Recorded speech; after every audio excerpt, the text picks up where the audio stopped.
بسم الله الرحمن الرحيم. ألف لام ميم. ذلك الكتاب لا ريب فيه هدى للمتقين الذين يؤمنون بالغيب ويقيمون الصلاة ومما رزقناهم ينفقون والذين يؤمنون بما أنزل إليك وما أنزل من قبلك وبالآخرة هم يوقنون أولئك على هدى من ربهم وأولئك هم المفلحون. إن الذين كفروا سواء عليهم أأنذرتهم أم لم تنذرهم لا يؤمنون. ختم الله على قلوبهم وعلى سمعهم وعلى أبصارهم غشاوة ولهم عذاب عظيم. ومن الناس من يقول آمنا بالله وباليوم الآخر وما هم بمؤمنين يخادعون الله والذين آمنوا وما يخدعون إلا أنفسهم وما يشعرون. في قلوبهم مرض فزادهم الله مرضا ولهم عذاب أليم بما كانوا يكذبون. وإذا قيل لهم لا تفسدوا في الأرض قالوا إنما نحن مصلحون ألا إنهم هم المفسدون ولكن لا يشعرون. وإذا قيل لهم آمنوا كما آمن الناس قالوا أنؤمن كما آمن السفهاء ألا إنهم هم السفهاء ولكن لا يعلمون. وإذا لقوا الذين آمنوا قالوا آمنا وإذا خلوا إلى شياطينهم قالوا إنا معكم إنما نحن مستهزئون. الله يستهزئ بهم ويمدهم في طغيانهم يعمهون. أولئك الذين اشتروا الضلالة بالهدى فما ربحت تجارتهم وما كانوا مهتدين. مثلهم كمثل الذي استوقد نارا فلما أضاءت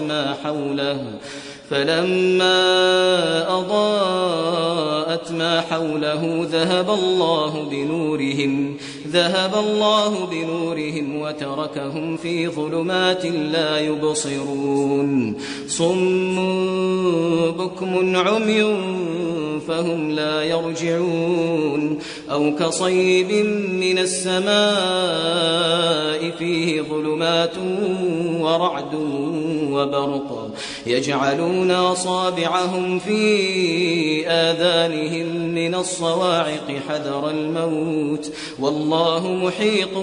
بالكافرين. يكاد البرق يخطف أبصارهم كلما أضاء لهم مشوا فيه وإذا أظلم عليهم قاموا. ولو شاء الله لذهب بسمعهم وأبصارهم إن الله على كل شيء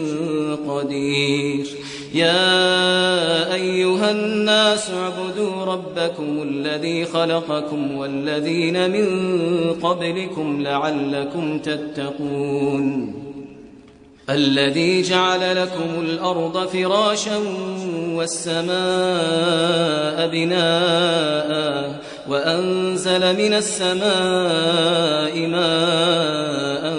فأخرج به من الثمرات رزقا لكم فلا تجعلوا لله أندادا وأنتم تعلمون. وإن كنتم في ريب مما نزلنا على عبدنا فأتوا بسورة من مثله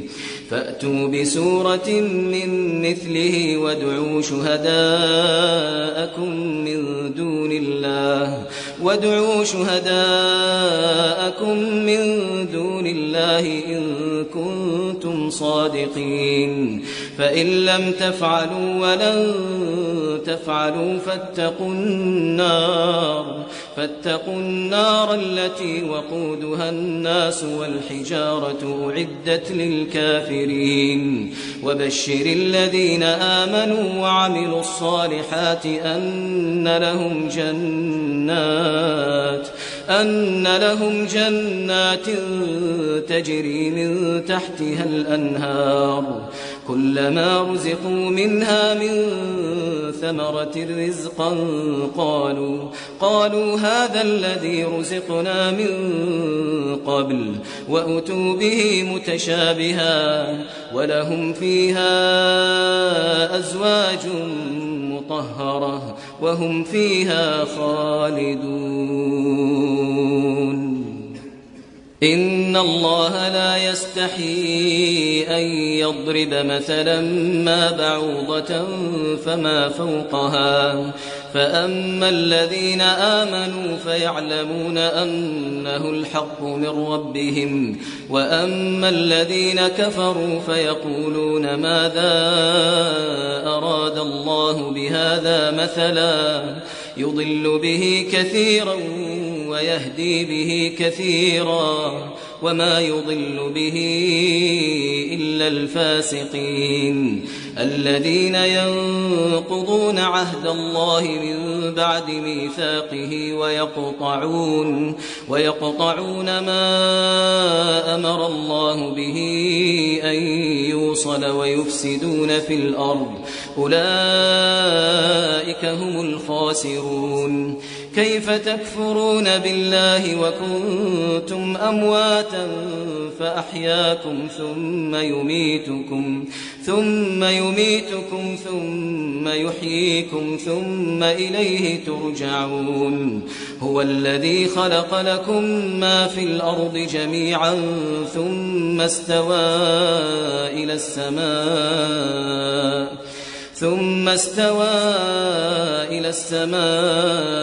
فسواهن 7 سماوات وهو بكل شيء عليم وإذ قال ربك للملائكة إني جاعل في الأرض خليفة قالوا أتجعل فيها من يفسد فيها ويسفك الدماء ونحن نسبح بحمدك ونقدس لك قال إني أعلم ما لا تعلمون وعلم آدم الأسماء كلها ثم عرضهم على الملائكة فقال أنبئوني بأسماء هؤلاء إن كنتم صادقين قالوا سبحانك لا علم لنا إلا ما علمتنا إنك أنت العليم الحكيم قال يا آدم أنبئهم بأسمائهم فلما أنبأهم بأسمائهم قال ألم أقل لكم إني أعلم غيب السماوات والأرض وأعلم ما تبدون وما كنتم تكتمون وإذ قلنا للملائكة اسجدوا لآدم فسجدوا إلا إبليس أبى واستكبر وكان من الكافرين وقلنا يا آدم اسكن أنت وزوجك الجنة وكلا منها رغدا حيث شئتما ولا تقربا هذه الشجرة الشجرة فتكونا من الظالمين فأزلهما الشيطان عنها فأخرجهما مما كانا فيه وقلنا اهبطوا بعضكم لبعض عدو ولكم في الأرض مستقر ومتاع إلى حين فتلقى آدم من ربه كلمات فتاب عليه إنه هو التواب الرحيم قلنا اهبطوا منها جميعا فإما يأتينكم مني هدى فمن تبع هداي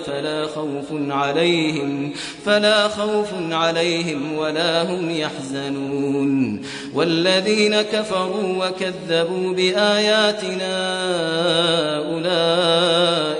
أولئك أصحاب النار هم فيها خالدون يا بني إسرائيل اذكروا نعمتي التي أنعمت عليكم وأوفوا بعهدي أوف بعهدكم وإياي فارهبون وآمنوا بما أنزلت مصدقا لما معكم ولا تكونوا أول كافر به ولا تشتروا بآياتي ثمنا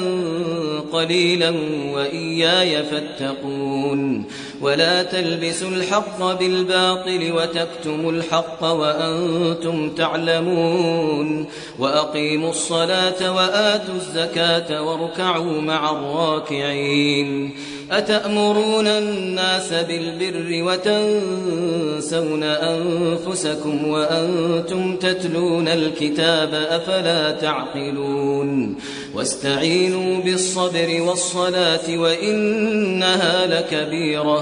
وإنها لكبيرة إلا على الخاشعين الذين يظنون أنهم ملاقو ربهم وأنهم إليه راجعون يا بني إسرائيل اذكروا نعمتي التي أنعمت عليكم وأني فضلتكم على العالمين واتقوا يوما لا تجزي نفس عن نفس شيئا ولا يقبل منها شفاعة ولا يؤخذ منها عدل ولا هم ينصرون وإذ نجيناكم من آل فرعون يسومونكم سوء العذاب يذبحون أبناءكم ويستحيون نساءكم وفي ذلكم بلاء من ربكم عظيم وإذ فرقنا بكم البحر فأنجيناكم وأغرقنا آل فرعون وأنتم تنظرون وإذ واعدنا موسى 40 ليلة ثم اتخذتم العجل من بعده وأنتم ظالمون ثم عفونا عنكم من بعد ذلك لعلكم تشكرون وإذ آتينا موسى الكتاب والفرقان لعلكم تهتدون وإذ قال موسى لقومه يا قوم إنكم ظلمتم أنفسكم باتخاذكم العجل فتوبوا إلى بارئكم فاقتلوا أنفسكم ذلكم خير لكم عند بارئكم فتاب عليكم إنه هو التواب الرحيم وإذ قلتم يا موسى لن نؤمن لك حتى نرى الله جهرة فأخذتكم الصاعقة وأنتم تنظرون ثم بعثناكم من بعد موتكم لعلكم تشكرون وظللنا عليكم الغمام وأنزلنا عليكم المن والسلوى كلوا من طيبات ما رزقناكم وما ظلمونا ولكن كانوا أنفسهم يظلمون. وإذ قلنا ادخلوا هذه القرية فكلوا منها حيث شئتم رغدا وادخلوا الباب سجدا وقولوا حطة نغفر لكم خطاياكم وسنزيد المحسنين. فبدل الذين ظلموا قولا غير الذي قيل لهم فأنزلنا على الذين ظلموا رجزا من السماء بما كانوا يفسقون. وإذ استسقى موسى لقومه فقلنا اضرب بعصاك الحجر فانفجرت منه 12 عينا قد علم كل أناس مشربهم كلوا واشربوا من رزق الله ولا تعثوا في الأرض مفسدين. وإذ قلتم يا موسى لن نصبر على طعام واحد فادع لنا ربك يخرج لنا مما تنبت الأرض من بقلها وقثائها وفومها وعدسها وبصلها قال أتستبدلون الذي هو أدنى بالذي هو خير اهبطوا مصرا فإن لكم ما سألتم وضربت عليهم الذلة والمسكنة وباءوا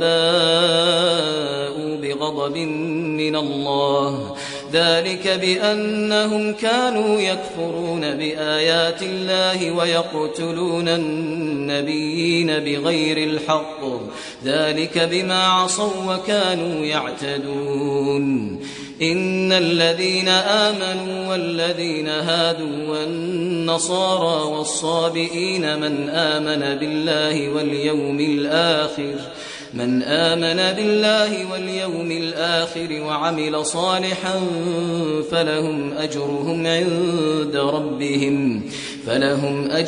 عند ربهم ولا خوف عليهم ولا هم يحزنون. وإذ أخذنا ميثاقكم ورفعنا فوقكم الطور خذوا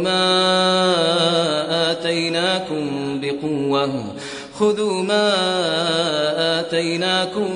بقوة واذكروا ما فيه لعلكم تتقون ثم توليتم من بعد ذلك فلولا فضل الله عليكم ورحمته لكنتم من الخاسرين. ولقد علمتم الذين اعتدوا منكم في السبت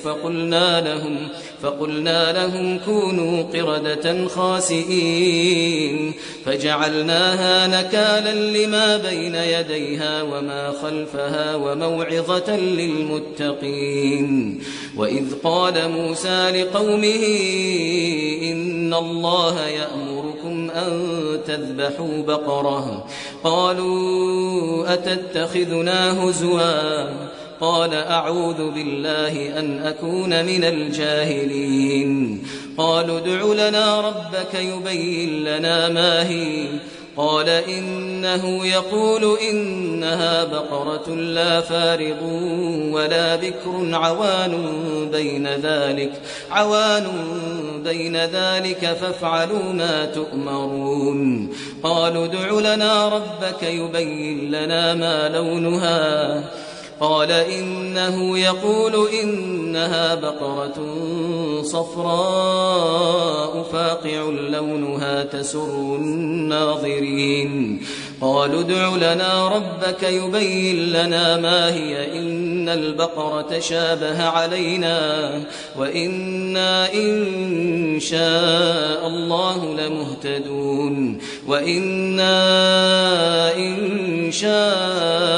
الله لمهتدون. قال إنه يقول إنها بقرة لا ذلول تثير الأرض ولا تسقي الحرث مسلمة لا شية فيها قالوا الآن جئت بالحق فذبحوها وما كادوا يفعلون وإذ قتلتم نفسا فادارأتم فيها والله مخرج ما كنتم تكتمون فقلنا اضربوه ببعضها كذلك يحيي الله الموتى ويريكم آياته لعلكم تعقلون ثم قست قلوبكم من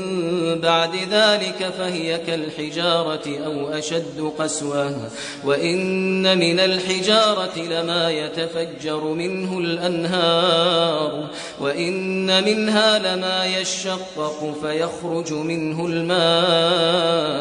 وإن منها لما يهبط من خشية الله وما الله بغافل عما تعملون أفتطمعون أن يؤمنوا لكم وقد كان فريق منهم يسمعون كلام الله ثم يحرفونه من بعد ما عقلوه وهم يعلمون وإذا لقوا الذين آمنوا قالوا آمنا وإذا خلا بعضهم إلى بعض قالوا أتحدثونهم بما فتح الله عليكم ليحاجوكم به عند ربكم أفلا تعقلون أولا يعلمون أن الله يعلم ما يسرون وما يعلنون ومنهم أميون لا يعلمون الكتاب إلا أماني وإن هم إلا يظنون فويل للذين يكتبون الكتاب بأيديهم ثم يقولون هذا من عند الله ليشتروا به ثمنا قليلا فويل لهم مما كتبت أيديهم وويل لهم مما يكسبون وقالوا لن تمسنا النار إلا أياما معدودة قل أتخذتم عند الله عهدا فلن يخلف الله عهده أم تقولون على الله ما لا تعلمون بلى من كسب سيئة وأحاطت به خطيئته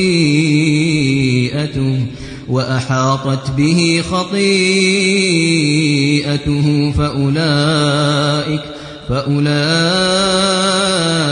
أصحاب النار هم فيها خالدون والذين آمنوا وعملوا الصالحات أولئك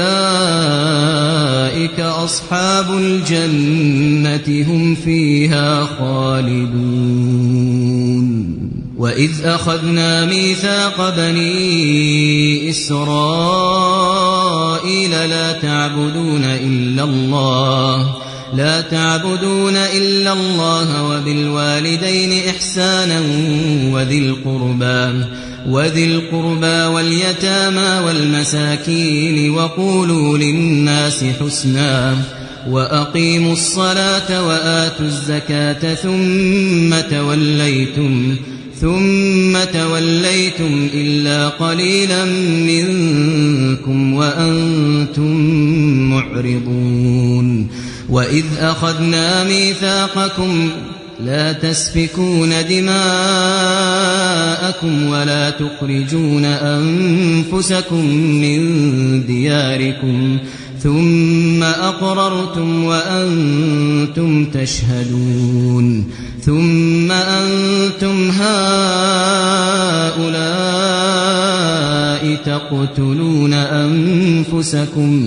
تقتلون أنفسكم وتخرجون فريقا منكم من ديارهم تظاهرون عليهم بالإثم والعدوان وإن يأتوكم أسارى تفادوهم وهو محرم عليكم إخراجهم أفتؤمنون ببعض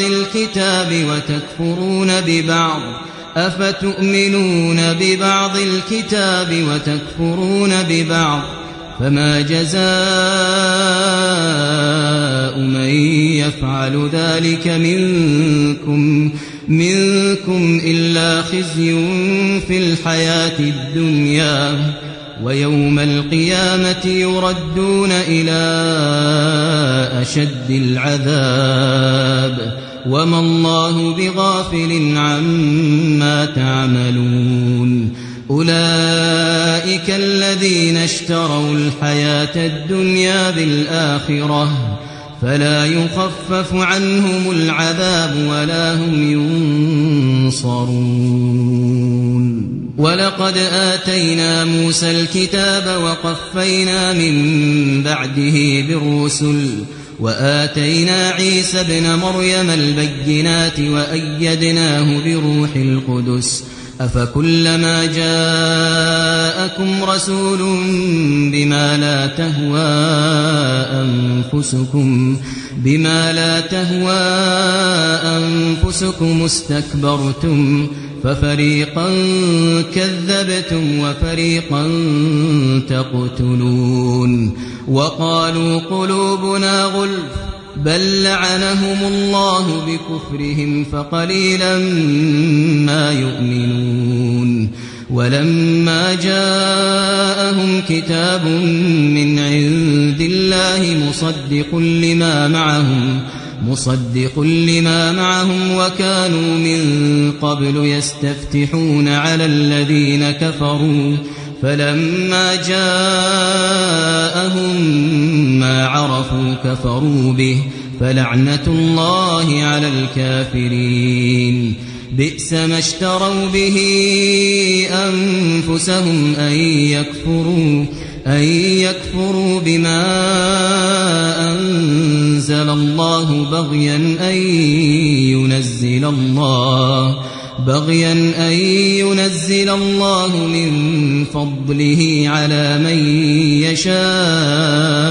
من عباده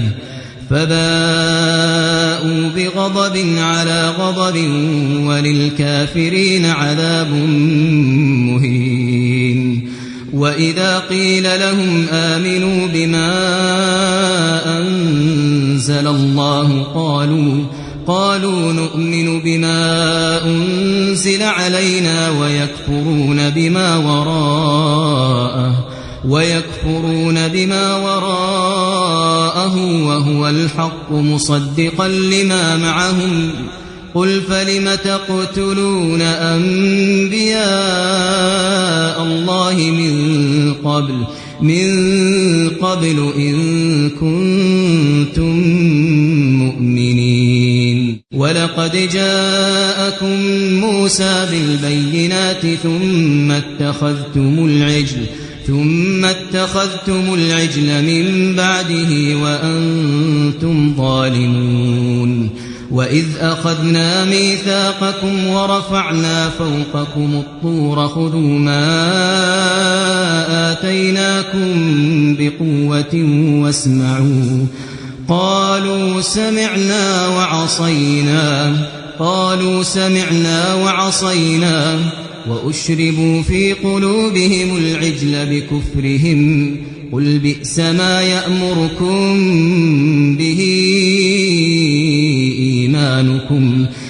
ما يأمركم به إيمانكم إن كنتم مؤمنين قل إن كانت لكم الدار الآخرة عند الله خالصة من دون الناس فتمنوا الموت إن كنتم صادقين ولن يتمنوه أبدا بما قدمت أيديهم والله عليم بالظالمين ولتجدنهم أحرص الناس على حياة ومن الذين أشركوا يود أحدهم لو يعمر 1000 سنة وما هو بمزحزحه من العذاب أن يعمر والله بصير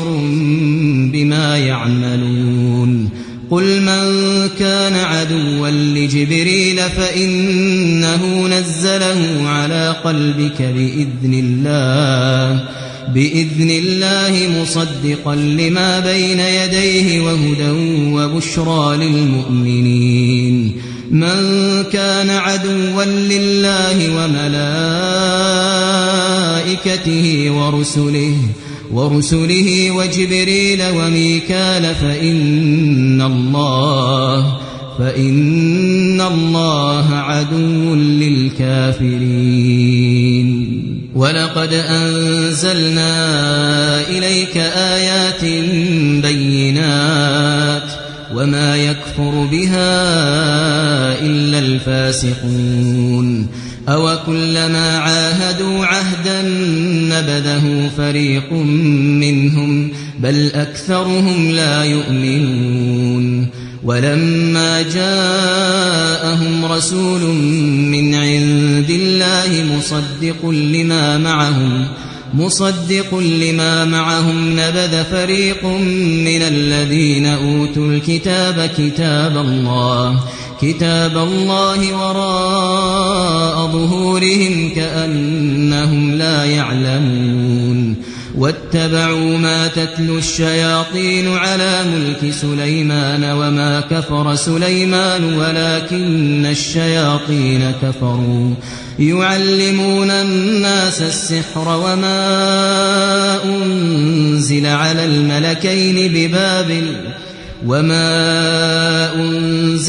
الملكين ببابل هاروت وماروت وما يعلمان من أحد حتى يقولا إنما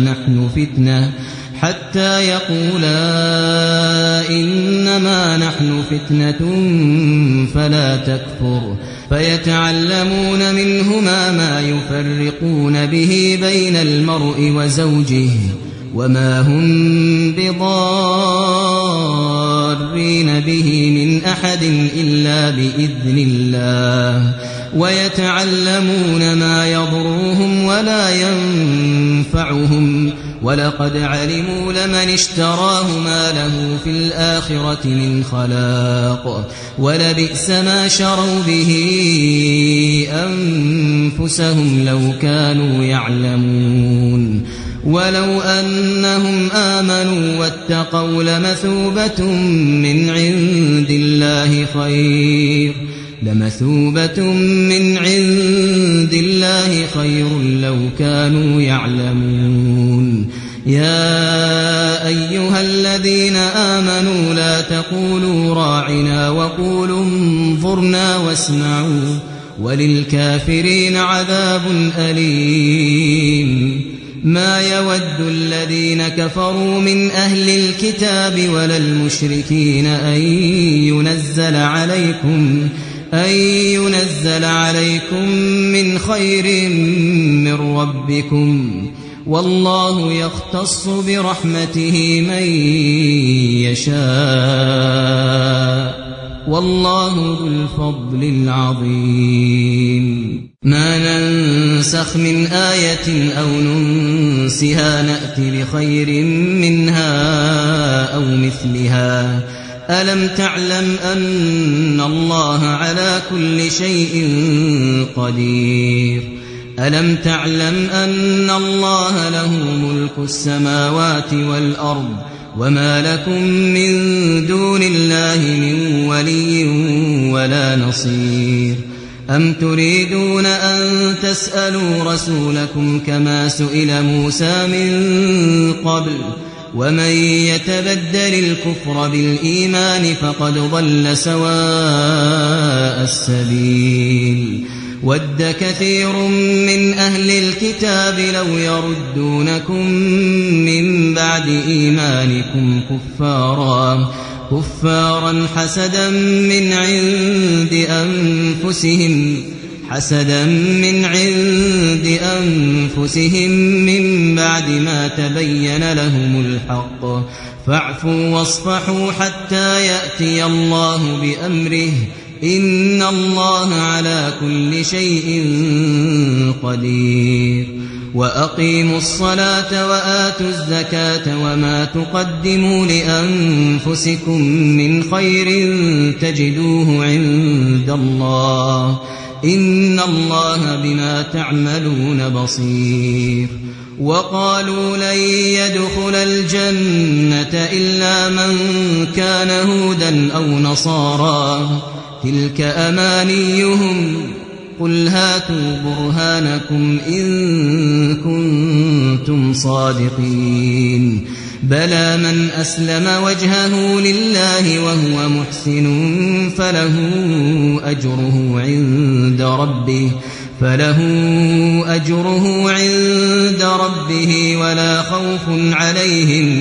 ولا خوف عليهم ولا هم يحزنون وقالت اليهود ليست النصارى على شيء وقالت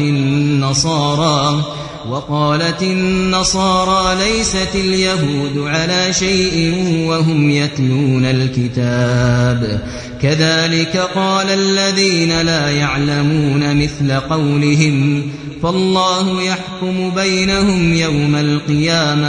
يوم القيامة فيما كانوا فيه يختلفون ومن أظلم ممن منع مساجد الله أن يذكر فيها اسمه وسعى في خرابها أولئك ما كان لهم أن يدخلوها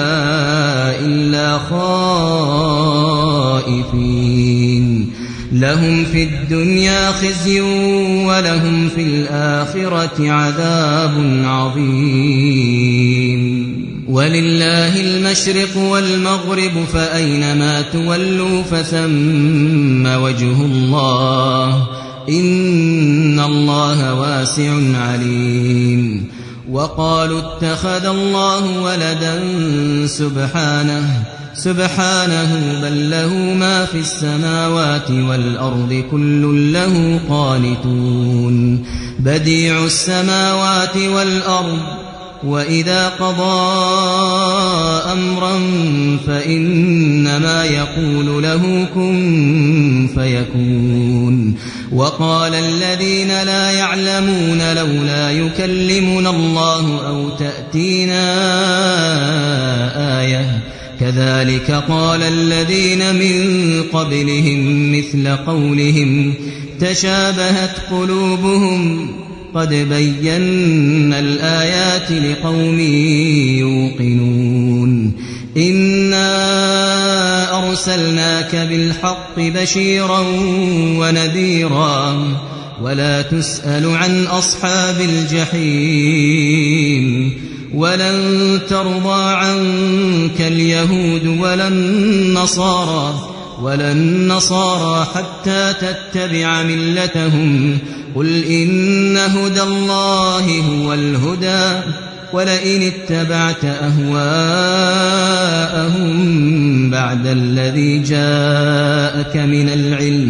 بعد الذي جاءك من العلم ما لك من الله من ولي ولا نصير الذين آتيناهم الكتاب يتلونه حق تلاوته أولئك يؤمنون به ومن يكفر به فأولئك هم الخاسرون يا بني إسرائيل اذكروا نعمتي التي أنعمت عليكم وأني فضلتكم على العالمين واتقوا يوما لا تجزي نفس عن نفس شيئا ولا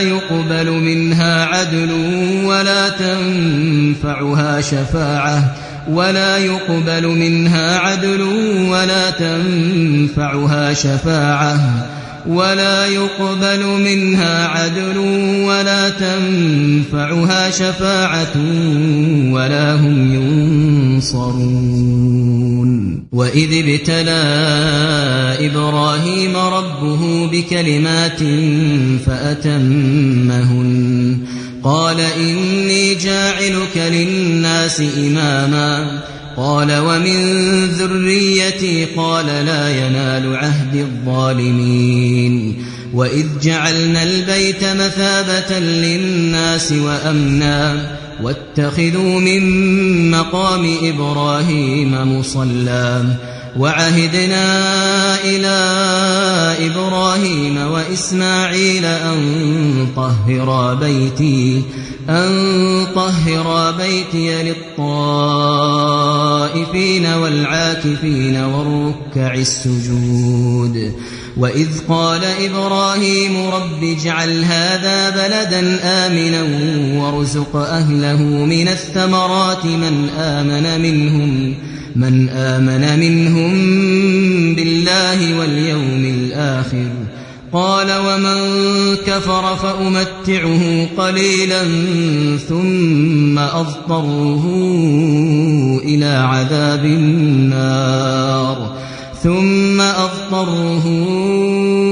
إلى عذاب النار وبئس المصير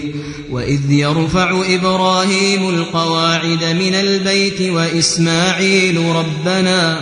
ربنا تقبل منا إنك أنت السميع العليم ربنا وجعلنا مسلمين لك ومن ذريتنا أمة مسلمة لك وأرنا مناسكنا وتب علينا إنك أنت التواب الرحيم ربنا وابعث فيهم رسولا منهم يتلو عليهم آياتك ويعلمهم الكتاب والحكمة ويزكيهم إنك أنت العزيز الحكيم ومن يرغب عن ملة إبراهيم إلا من سفه نفسه ولقد اصطفيناه في الدنيا وإنه في الآخرة لمن الصالحين إذ قال له ربه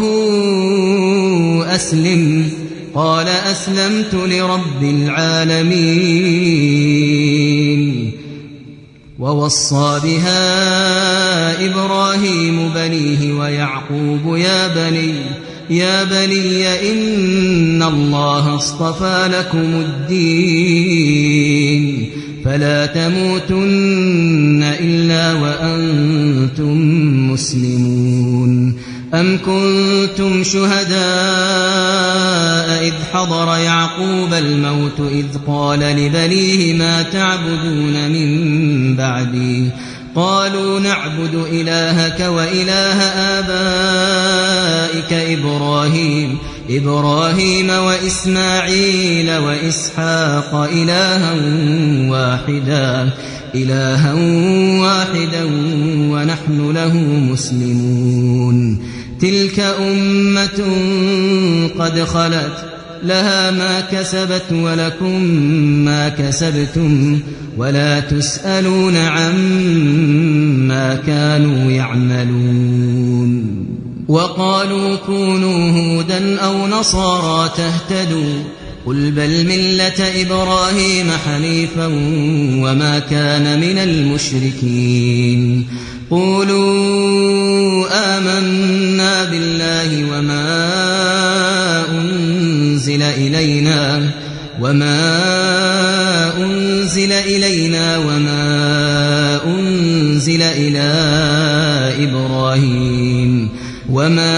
أنزل إلى إبراهيم وإسماعيل وإسحاق ويعقوب والأسباط وما أوتي موسى وعيسى وما أوتي النبيون من ربهم لا نفرق بين أحد منهم ونحن له مسلمون فإن آمنوا بمثل ما آمنتم به فقد اهتدوا وإن تولوا فإنما هم في شقاق فسيكفيكهم الله وهو السميع العليم صبغة الله ومن أحسن من الله صبغة ونحن له عابدون قل أتحاجوننا في الله وهو ربنا وربكم ولنا أعمالنا ولكم أعمالكم ونحن له مخلصون أم تقولون إن إبراهيم وإسماعيل وإسحاق ويعقوب والأسباط كانوا هودا أو نصارى قل أأنتم أعلم أم الله ومن أظلم ممن كتم شهادة عنده من الله وما الله بغافل عما تعملون تلك أمة قد خلت لها ما كسبت ولكم ما كسبتم ولا تسألون عما كانوا يعملون سيقول السفهاء من الناس ما ولاهم عن قبلتهم التي كانوا عليها قل لله المشرق والمغرب يهدي من يشاء إلى صراط مستقيم وكذلك جعلناكم أمة وسطا لتكونوا شهداء على الناس ويكون الرسول عليكم شهيدا وما جعلنا القبلة التي كنت عليها إلا لنعلم من يتبع الرسول ممن ينقلب على عقبيه وإن كانت لكبيرة إلا على الذين هدى الله وما كان الله ليضيع إيمانكم إن الله بالناس لرءوف رحيم قد نرى تقلب وجهك في السماء فلنولينك قبلة ترضاها فول وجهك شطر المسجد الحرام وحيث ما كنتم فولوا وجوهكم شطره وإن الذين أوتوا الكتاب ليعلمون أنه الحق من ربهم وما الله بغافل عما يعملون ولئن أتيت الذين أوتوا الكتاب بكل آية ما تبعوا قبلتك وما أنت بتابع قبلتهم وما بعضهم بتابع قبلة بعض ولئن اتبعت أهواءهم من بعد ما جاءك من العلم إنك إذا لمن الظالمين الذين آتيناهم الكتاب يعرفونه كما يعرفون أبناءهم وإن فريقا منهم ليكتمون الحق وهم يعلمون الحق من ربك فلا تكونن من الممترين ولكل وجهة هو موليها فاستبقوا الخيرات أينما تكونوا يأتي بكم الله جميعا إن الله على كل شيء قدير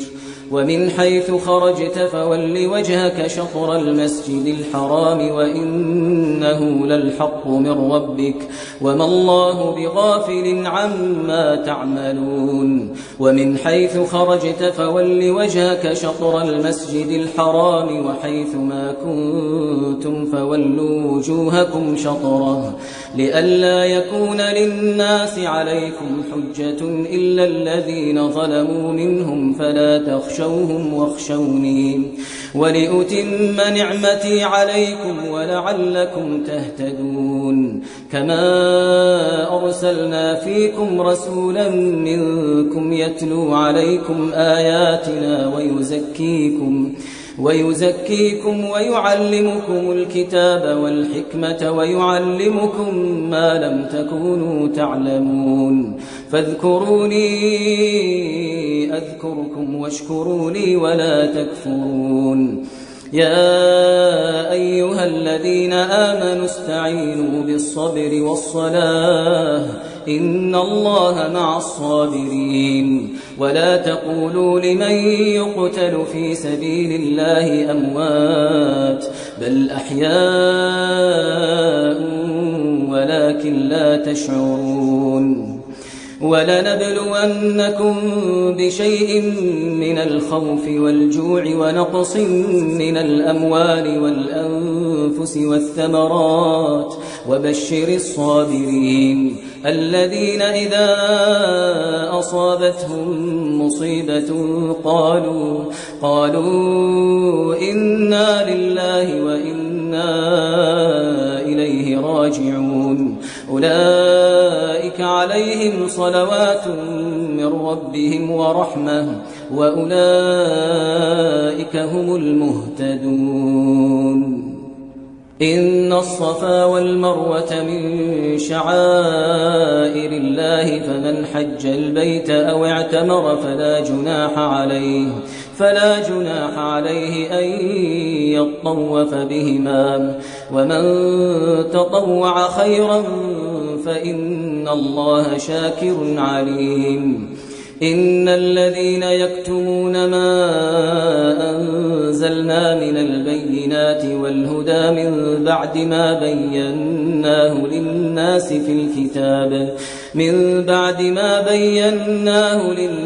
في الكتاب أولئك يلعنهم الله ويلعنهم اللاعنون إلا الذين تابوا وأصلحوا وبينوا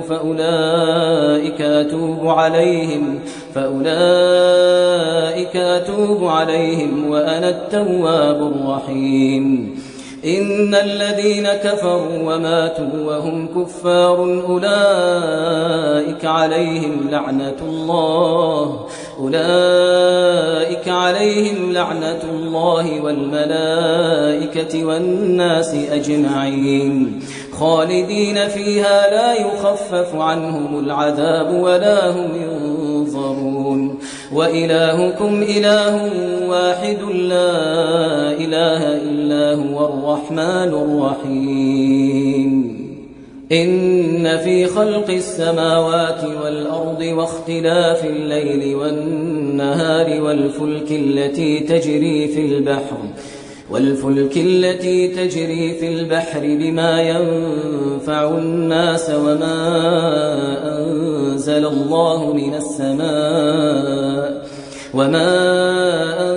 الله من السماء من ماء فأحيا به الأرض بعد موتها وبث فيها من كل دابة وتصريف الرياح والسحاب المسخر بين السماء والأرض لآيات لقوم يعقلون ومن الناس من يتخذ من دون الله أندادا يحبونهم كحب الله والذين آمنوا أشد حبا لله ولو يرى الذين ظلموا إذ يرون العذاب أن القوة لله جميعا وأن الله شديد العذاب إذ تبرأ الذين اتبعوا من الذين اتبعوا ورأوا العذاب وتقطعت بهم الأسباب وقال الذين اتبعوا لو أن لنا كرة فنتبرأ منهم كما تبرأوا منا كذلك يريهم الله أعمالهم حسرات عليهم وما هم بخارجين من النار يا أيها الناس كلوا مما في الأرض حلالا طيبا ولا تتبعوا خطوات الشيطان إنه لكم عدو مبين إنما يأمركم بالسوء والفحشاء وأن تقولوا على الله ما لا تعلمون وإذا قيل لهم اتبعوا ما أنزل الله قالوا بل نتبع ما ألفينا عليه آباءنا أولو كان آباؤهم لا يعقلون شيئا ولا يهتدون ومثل الذين كفروا كمثل الذي ينعق بما لا يسمع إلا دعاء ونداء صم بكم عمي فهم لا يعقلون يا أيها الذين آمنوا كلوا من طيبات ما رزقناكم واشكروا لله إن كنتم إياه تعبدون إنما حرم عليكم الميتة والدم ولحم الخنزير وما أهل به لغير الله فمن اضطر غير باغ ولا عاد فلا إثم عليه إن الله غفور رحيم إن الذين يكتمون ما أنزل الله من الكتاب ويشترون به ثمنا قليلا أولئك ما يأكلون في بطونهم إلا النار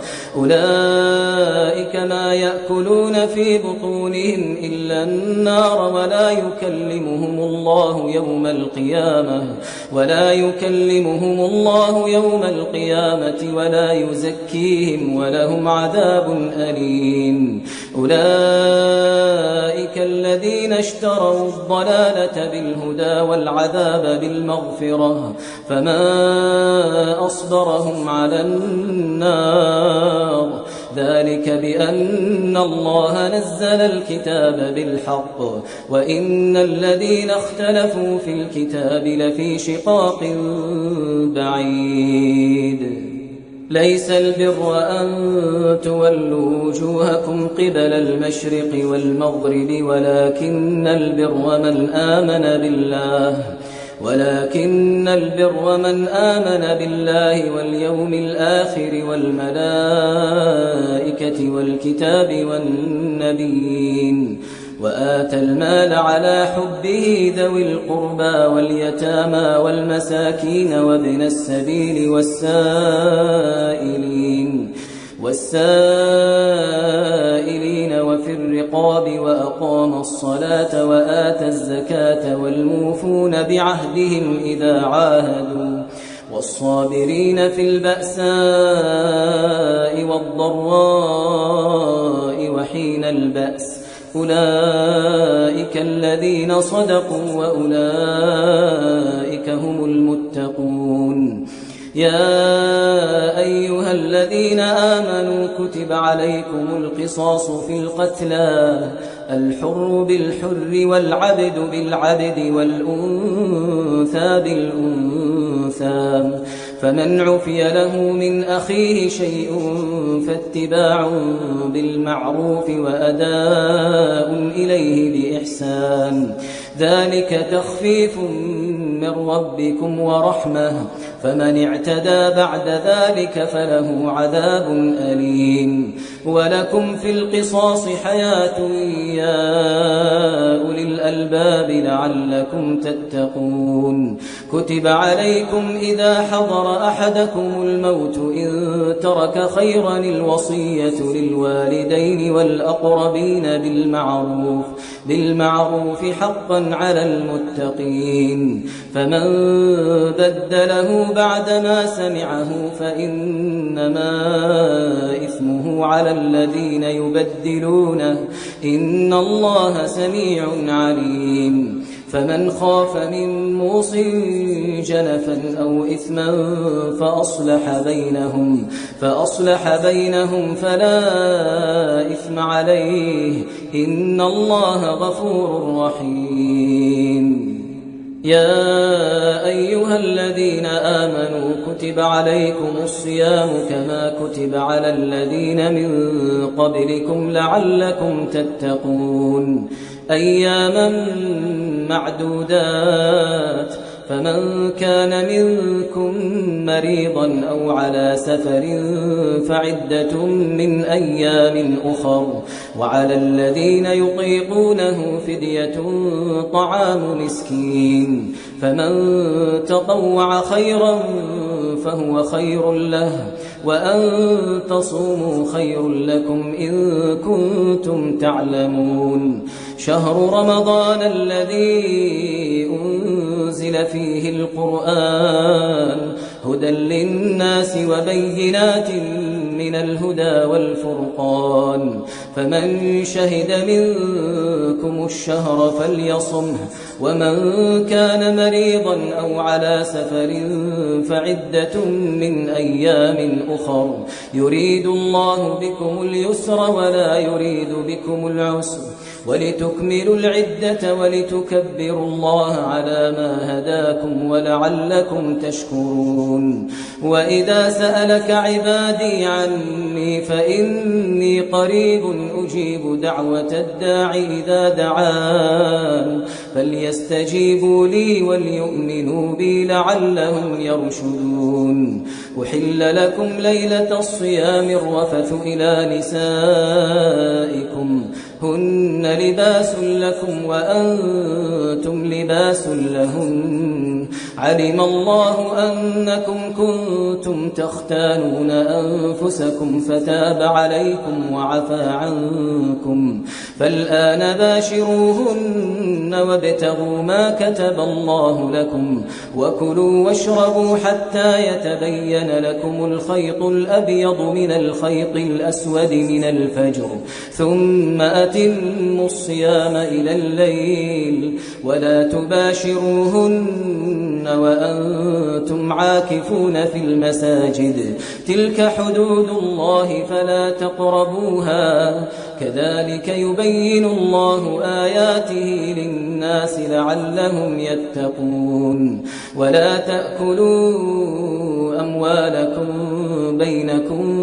بالباطل وتدلوا بها إلى الحكام لتأكلوا فريقا من أموال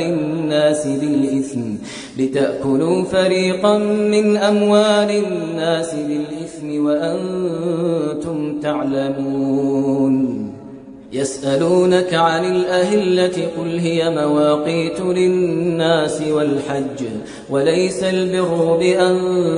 تأتوا البيوت من ظهورها ولكن البر من اتقى وأتوا البيوت من أبوابها واتقوا الله لعلكم تفلحون. وقاتلوا في سبيل الله الذين يقاتلونكم ولا تعتدوا إن الله لا يحب المعتدين. واقتلوهم حيث ثقفتموهم وأخرجوهم من حيث أخرجوكم والفتنة أشد من القتل ولا تقاتلوهم عند المسجد الحرام حتى يقاتلوكم فيه فإن قاتلوكم فاقتلوهم كذلك جزاء الكافرين. فإن انتهوا فإن الله غفور رحيم. وقاتلوهم حتى لا تكون فتنة ويكون الدين لله فإن انتهوا فلا عدوان إلا على الظالمين. الشهر الحرام بالشهر الحرام والحرمات قصاص فمن اعتدى عليكم فاعتدوا عليه بمثل ما اعتدى عليكم واتقوا الله واعلموا أن الله مع المتقين وأنفقوا في سبيل الله ولا تلقوا بأيديكم إلى التهلكة وأحسنوا إن الله يحب المحسنين وأتموا الحج والعمرة لله فإن أحصرتم فما استيسر من الهدي ولا تحلقوا رؤوسكم حتى يبلغ الهدي محله فمن كان منكم مريضا أو به أذى من رأسه ففدية من صيام أو صدقة أو نسك فإذا أمنتم فمن تمتع بالعمرة إلى الحج فما استيسر من الهدي فمن لم يجد فصيام 3 أيام في الحج و7 إذا رجعتم تلك 10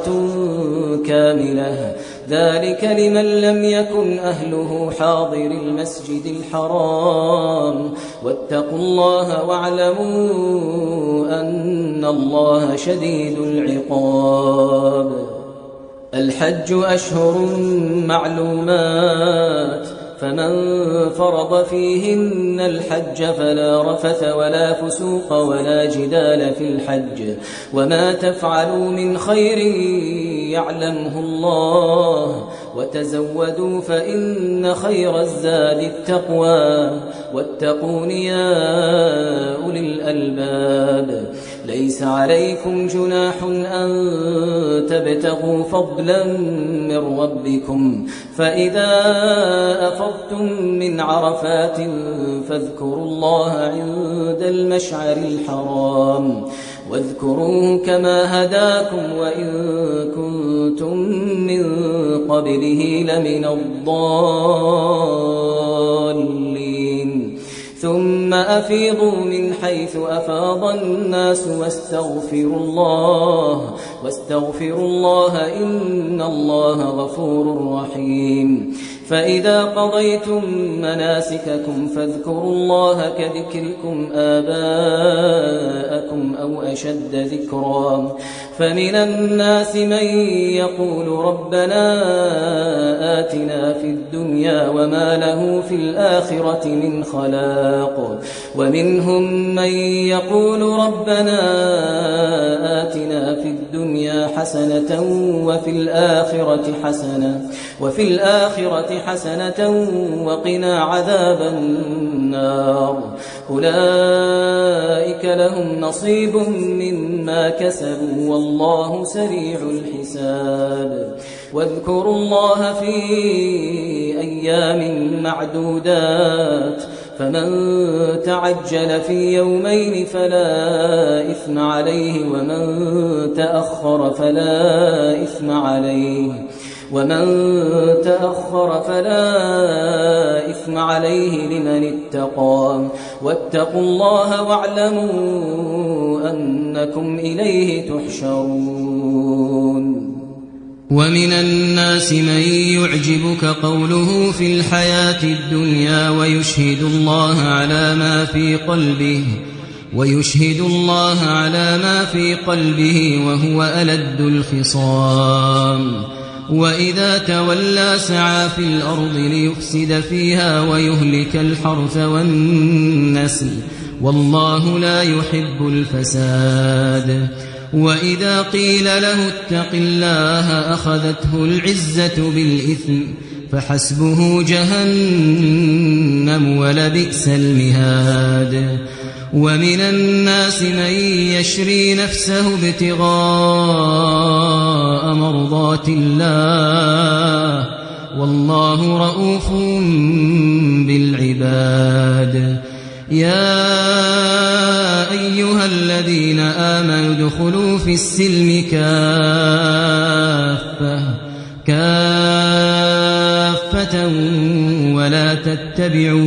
ولا تتبعوا خطوات الشيطان إنه لكم عدو مبين فإن زللتم من بعد ما جاءتكم البينات فاعلموا أن الله عزيز حكيم. هل ينظرون إلا أن يأتيهم الله في ظلل من الغمام والملائكة وقضي الأمر وإلى الله ترجع الأمور. سل بني إسرائيل كم آتيناهم من آية بينة ومن يبدل نعمة الله من بعد ما جاءته فإن الله شديد العقاب. زين للذين كفروا الحياة الدنيا ويسخرون من الذين آمنوا والذين اتقوا فوقهم يوم القيامة والله يرزق من يشاء بغير حساب. كان الناس أمة واحدة فبعث الله النبيين مبشرين ومنذرين وأنزل معهم الكتاب بالحق ليحكم بين الناس فيما اختلفوا فيه وما اختلف فيه إلا الذين أوتوه من بعد ما جاءتهم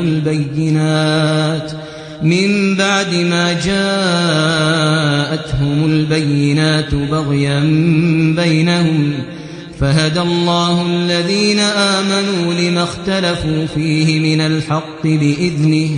والله يهدي من يشاء إلى صراط مستقيم. أم حسبتم أن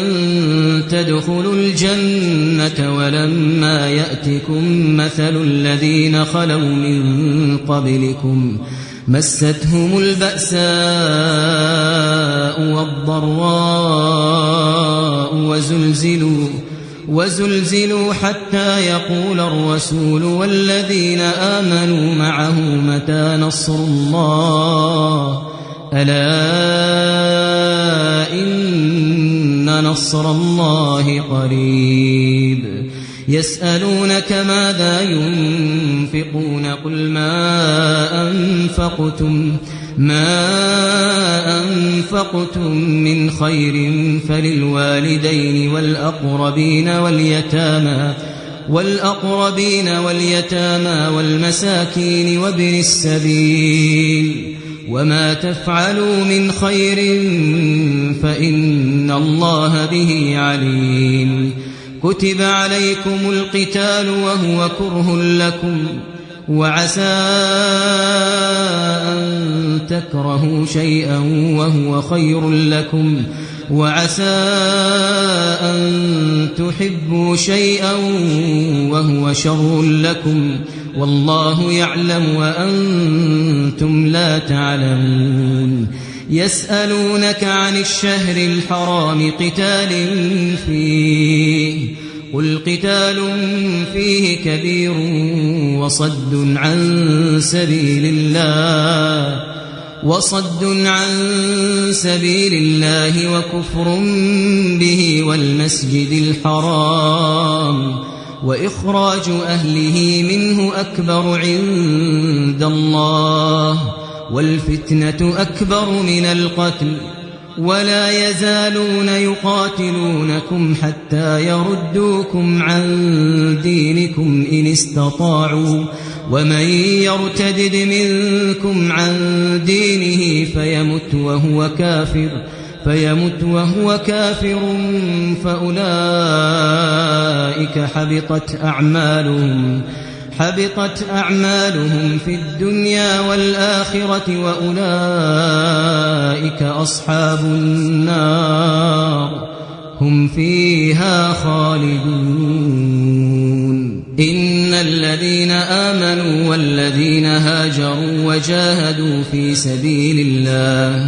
وجاهدوا في سبيل الله أولئك يرجون رحمة الله والله غفور رحيم. يسألونك عن الخمر والميسر قل فيهما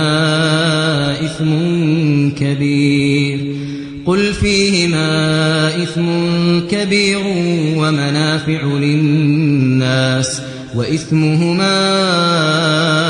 أكبر من نفعهما ويسألونك ماذا ينفقون قل العفو كذلك يبين الله لكم الآيات لعلكم تتفكرون في الدنيا والآخرة. ويسألونك عن اليتامى قل إصلاح لهم خير وإن تخالطوهم فإخوانكم والله يعلم المفسد من المصلح ولو شاء الله لأعنتكم إن الله عزيز حكيم. ولا تنكحوا المشركات حتى يؤمنوا ولأمة مؤمنة خير من مشركة ولو أعجبتكم ولا تنكحوا المشركين حتى يؤمنوا ولعبد مؤمن خير من مشرك ولو أعجبكم أولئك يدعون إلى النار والله يدعو إلى الجنة والمغفرة بإذنه ويبين آياته للناس لعلهم يتذكرون. ويسألونك عن المحيض قل هو أذى فاعتزلوا النساء في المحيض ولا تقربوهن حتى يطهرن فإذا تطهرن فأتوهن من حيث أمركم الله إن الله يحب التوابين ويحب المتطهرين. نساؤكم حرث لكم فأتوا حرثكم أنى شئتم وقدموا لأنفسكم واتقوا الله واعلموا أنكم ملاقوه وبشر المؤمنين. ولا تجعلوا الله عرضة لأيمانكم أن تبروا وتتقوا وتصلحوا بين الناس والله سميع عليم. لا يؤاخذكم الله باللغو في أيمانكم ولكن يؤاخذكم بما كسبت قلوبكم والله غفور حليم. للذين يؤلون من نسائهم تربص 4 أشهر فإن فاءوا فإن الله غفور رحيم. وإن عزموا الطلاق فإن الله سميع عليم. والمطلقات يتربصن بأنفسهن 3 قروء ولا يحل لهن أن يكتمن ما خلق الله في أرحامهن إن كن يؤمن بالله واليوم الآخر وبعولتهن أحق بردهن في ذلك إن أرادوا إصلاحا ولهن مثل الذي عليهن بالمعروف وللرجال عليهن درجة والله عزيز حكيم. الطلاق 2 فإمساك بمعروف أو تسريح بإحسان ولا يحل لكم أن تأخذوا مما آتيتموهن شيئا إلا أن يخافا ألا يقيما حدود الله فإن خفتم ألا يقيما حدود الله فلا جناح عليهما فيما افتدت به تلك حدود الله فلا تعتدوها ومن يتعد حدود الله فأولئك هم الظالمون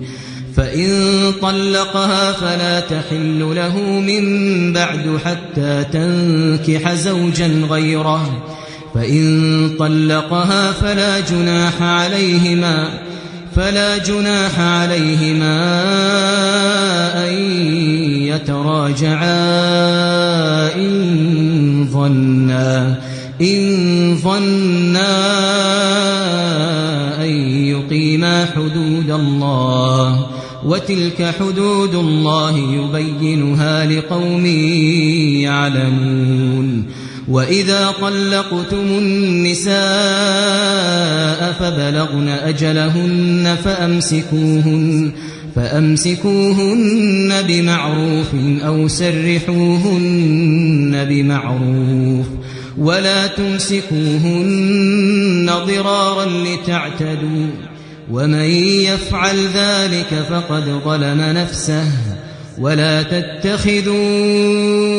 آيات الله هزوا واذكروا نعمة الله عليكم وما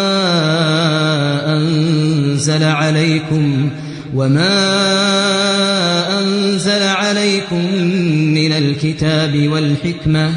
من الكتاب والحكمة يعظكم به واتقوا الله واعلموا أن الله بكل شيء عليم وإذا طلقتم النساء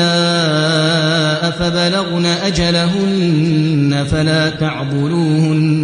فلا تعضلوهن أن ينكحن أزواجهن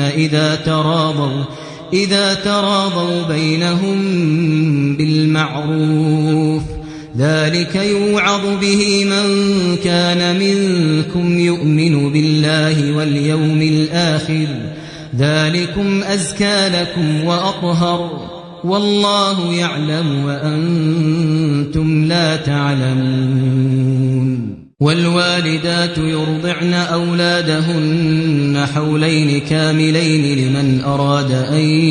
يتم الرضاعة وعلى المولود له رزقهن وكسوتهن بالمعروف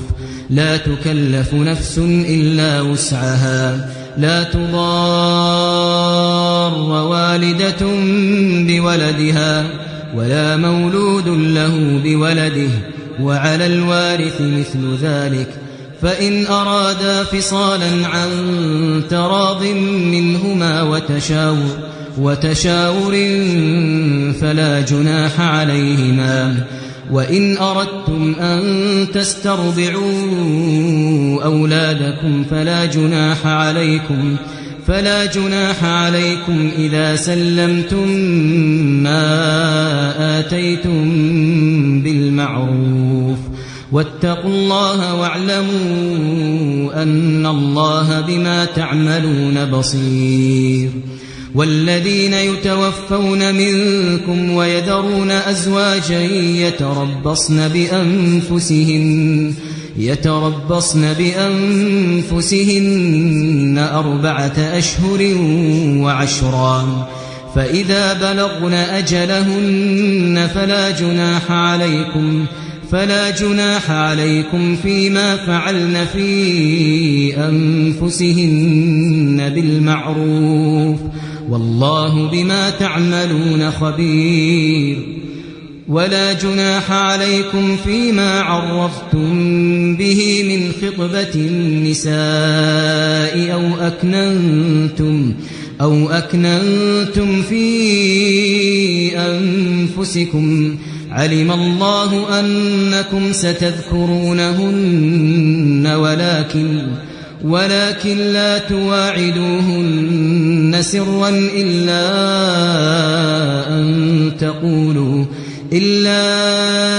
أن تقولوا قولا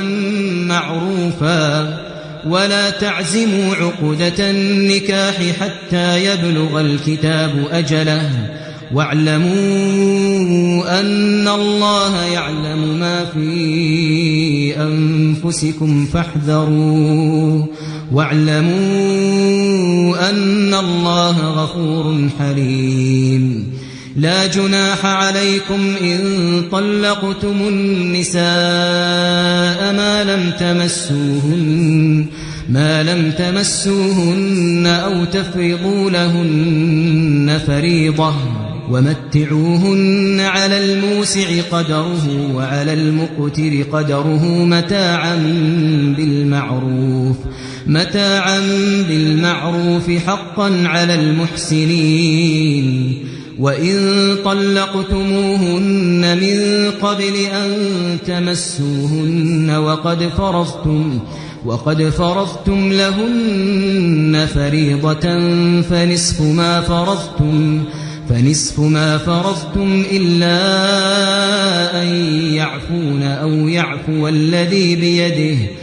يعفو الذي بيده عقدة النكاح وأن تعفوا أقرب للتقوى ولا تنسوا الفضل بينكم إن الله بما تعملون بصير حافظوا على الصلوات والصلاة الوسطى وقوموا لله قانتين فإن خفتم فرجالا أو ركبانا فإذا أمنتم فاذكروا الله كما علمكم ما لم تكونوا تعلمون والذين يتوفون منكم ويذرون أزواجا وصية لأزواجهم متاعا إلى الحول غير إخراج فإن خرجن فلا جناح عليكم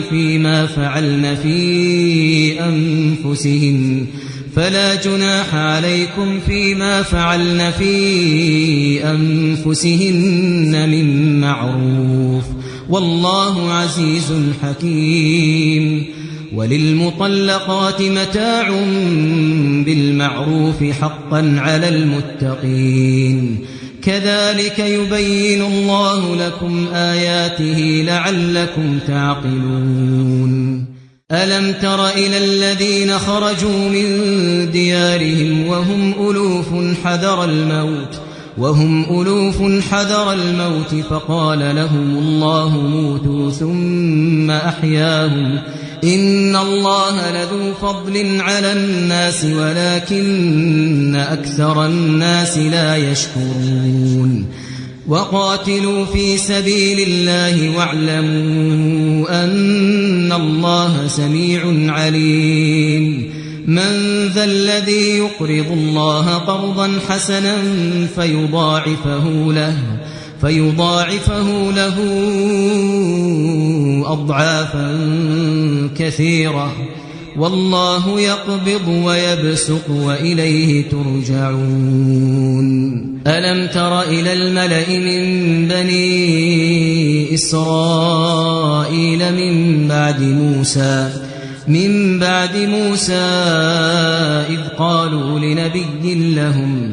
إذ قالوا لنبي لهم ابعث لنا ملكا نقاتل في سبيل الله قال هل عسيتم إن كتب عليكم القتال ألا تقاتلوا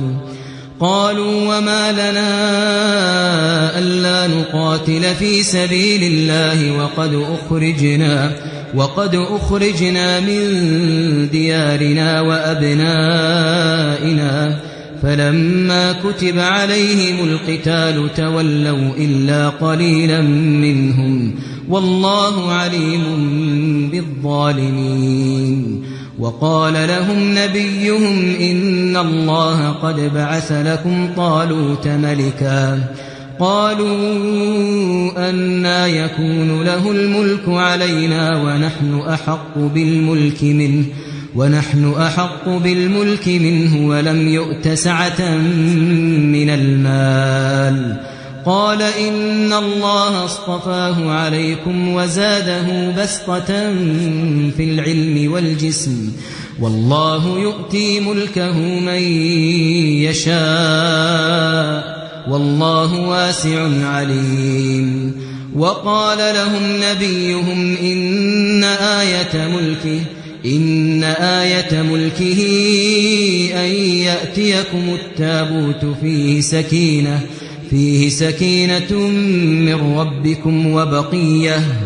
وبقية مما ترك آل موسى وآل هارون تحمله الملائكة إن في ذلك لآية لكم إن كنتم مؤمنين فلما فصل طالوت بالجنود قال إن الله مبتليكم بنهر فمن شرب منه فليس مني ومن لم يطعمه فإنه مني إلا من اغترف غرفة بيده فشربوا منه إلا قليلا منهم فلما جاوزه هو والذين آمنوا معه قالوا لا طاقة لنا اليوم بجالوت وجنوده قال الذين يظنون أنهم ملاقو الله كم من فئة قليلة غلبت فئة كثيرة بإذن الله والله مع الصابرين ولما برزوا لجالوت وجنوده قالوا ربنا أفرغ علينا صبرا وثبت أقدامنا وانصرنا على القوم الكافرين فهزموهم بإذن الله وقتل داود جالوت وآتاه الله الملك والحكمة وعلمه مما يشاء ولولا دفع الله الناس بعضهم ببعض لفسدت الأرض ولكن الله ذو فضل على العالمين تلك آيات الله نتلوها عليك بالحق وإنك لمن المرسلين تلك الرسل فضلنا بعضهم على بعض منهم من كلم الله ورفع بعضهم درجات وآتينا عيسى ابن مريم البينات وأيدناه بروح القدس ولو شاء الله ما اقتتل الذين من بعد ما جاءتهم البينات ولكن اختلفوا فمنهم من آمن ومنهم من كفر ولو شاء الله ما اقتتلوا ولكن الله يفعل ما يريد يا أيها الذين آمنوا أنفقوا مما رزقناكم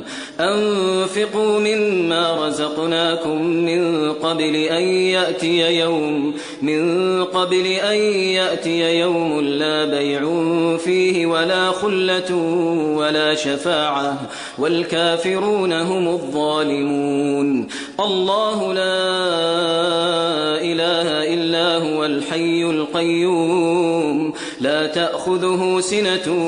ولا نوم له ما في السماوات وما في الأرض من ذا الذي يشفع عنده إلا بإذنه يعلم ما بين أيديهم وما خلفهم ولا يحيطون بشيء من علمه إلا بما شاء وسع كرسيه السماوات والأرض ولا يؤوده حفظهما وهو العلي العظيم لا إكراه في الدين قد تبين الرشد من الغي فمن يكفر بالطاغوت ويؤمن بالله فقد استمسك بالعروة الوثقى لا انفصام لها والله سميع عليم الله ولي الذين آمنوا يخرجهم من الظلمات إلى النور والذين كفروا أولياؤهم الطاغوت يخرجونهم من النور إلى الظلمات أولئك أصحاب النار هم فيها خالدون ألم تر إلى الذي حاج إبراهيم في ربه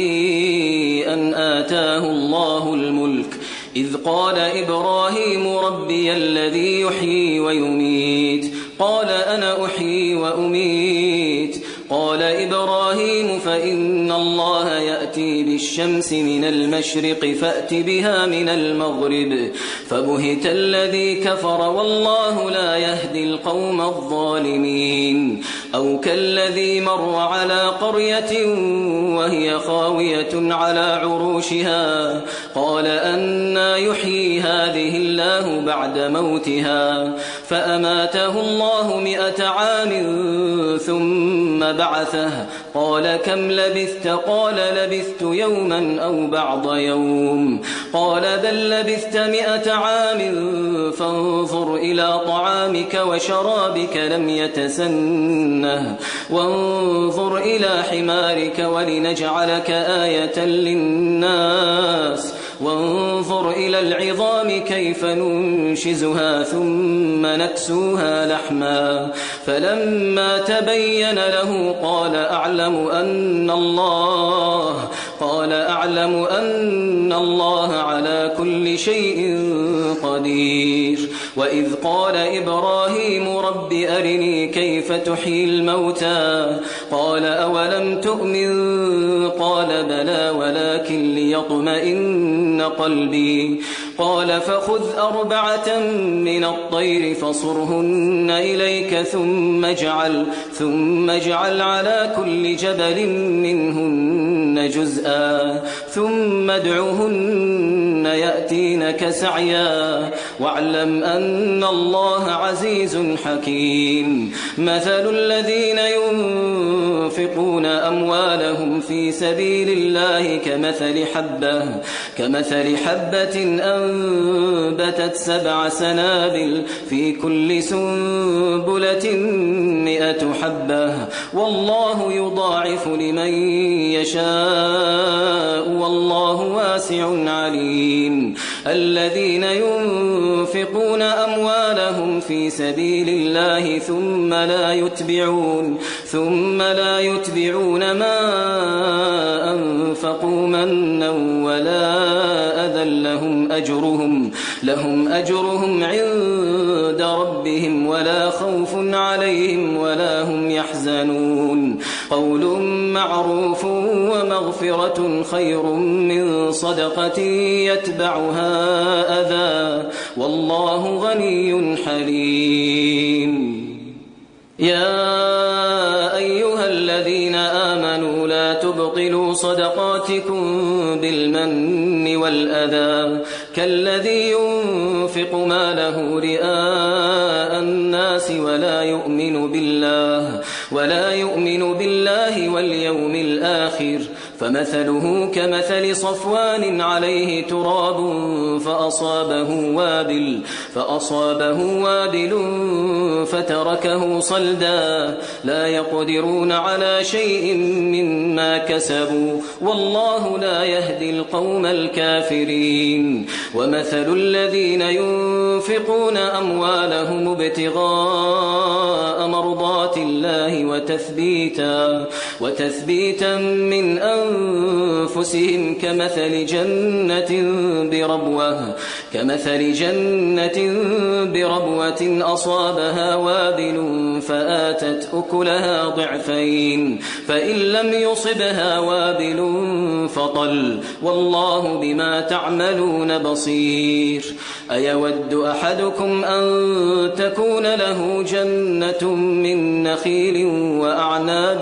تجري من تحتها الأنهار له فيها من كل الثمرات وأصابه الكبر وله ذرية ضعفاء فأصابها إعصار فيه نار فاحترقت كذلك يبين الله لكم الآيات لعلكم تتفكرون يا أيها الذين آمنوا أنفقوا من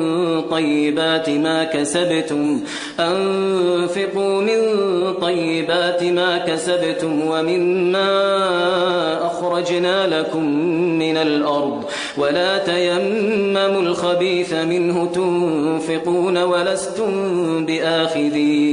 ولستم بآخذيه إلا أن تغمضوا فيه واعلموا أن الله غني حميد الشيطان يعدكم الفقر ويأمركم بالفحشاء والله يعدكم مغفرة منه وفضلا والله واسع عليم يؤتي الحكمة من يشاء ومن يؤت الحكمة فقد أوتي خيرا كثيرا وما يذكر إلا أولو الألباب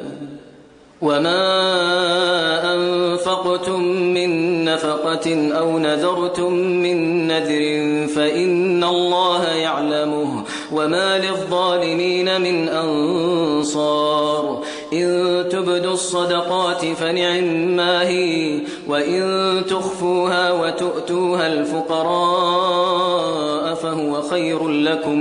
فهو خير لكم ويكفر عنكم من سيئاتكم والله بما تعملون خبير ليس عليك هداهم ولكن الله يهدي من يشاء وما تنفقوا من خير فلأنفسكم وما تنفقون إلا ابتغاء وجه الله وما تنفقوا من خير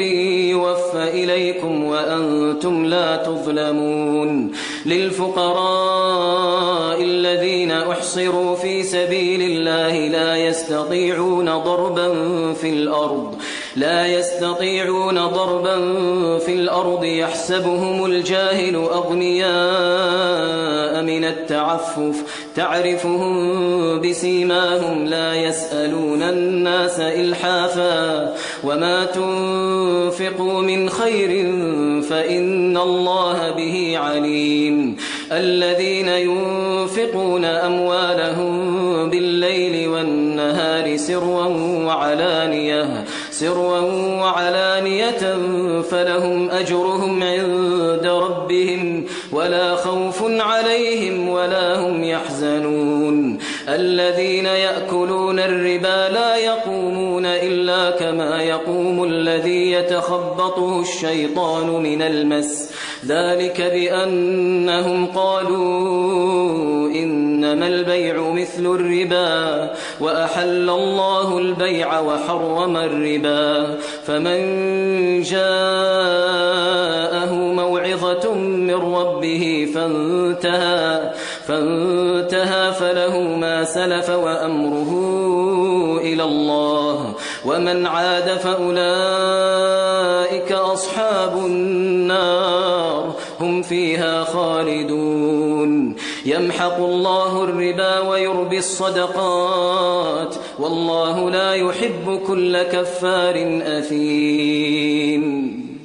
إن الذين آمنوا وعملوا الصالحات وأقاموا الصلاة وآتوا الزكاة لهم أجرهم عند ربهم ولا خوف عليهم ولا هم يحزنون يا أيها الذين آمنوا اتقوا الله وذروا ما بقي من الربا إن كنتم مؤمنين فإن لم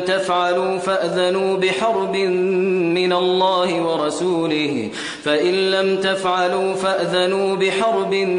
من الله ورسوله وإن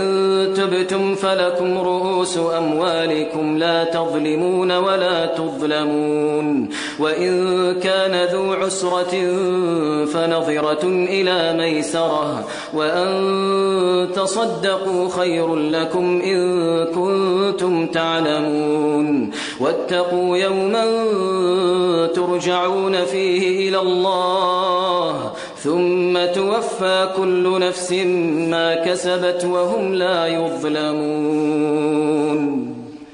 يا أيها الذين آمنوا إذا تداينتم بدين إلى أجل مسمى فاكتبوه وليكتب بينكم كاتب بالعدل ولا يأب كاتب أن يكتب كما علمه الله فليكتب وليملل الذي عليه الحق وليتق الله ربه ولا يبخس منه شيئا فإن كان الذي عليه الحق سفيها أو ضعيفا أو لا يستطيع أن يمل هو فليملل وليه بالعدل واستشهدوا شهيدين من رجالكم فإن لم يكونا رجلين فرجل وامرأتان ممن ترضون من الشهداء أن تضل إحداهما فتذكر إحداهما الأخرى ولا يأبى الشهداء إذا ما دعوا ولا تسأموا أن تكتبوه صغيرا أو كبيرا إلى أجله ذلكم أقسط عند الله وأقوم للشهادة وأدنى ألا ترتابوا إلا أن تكون تجارة حاضرة تديرونها بينكم فليس عليكم جناح ألا تكتبوها وأشهدوا إذا تبايعتم ولا يضار كاتب ولا شهيد وإن تفعلوا فإنه فسوق بكم واتقوا الله ويعلمكم الله والله بكل شيء عليم وإن كنتم على سفر ولم تجدوا كاتبا فرهان مقبوضة فإن أمن بعضكم بعضا فليؤدي الذي اؤتمن أمانته وليتق الله ربه ولا تكتموا الشهادة ومن يكتمها فإنه آثم قلبه والله بما تعملون عليم لله ما في السماوات وما في الأرض وإن تبدوا ما في أنفسكم أو تخفوه يحاسبكم به الله فيغفر لمن يشاء ويعذب من يشاء والله على كل شيء قدير آمن الرسول بما أنزل إليه من ربه والمؤمنون كل آمن بالله وملائكته وكتبه ورسله لا نفرق بين أحد من رسله وقالوا سمعنا وأطعنا غفرانك ربنا وإليك المصير لا يكلف الله نفسا إلا وسعها لها ما كسبت وعليها ما اكتسبت ربنا لا تؤاخذنا إن نسينا أو أخطأنا ربنا ولا تحمل علينا إصرا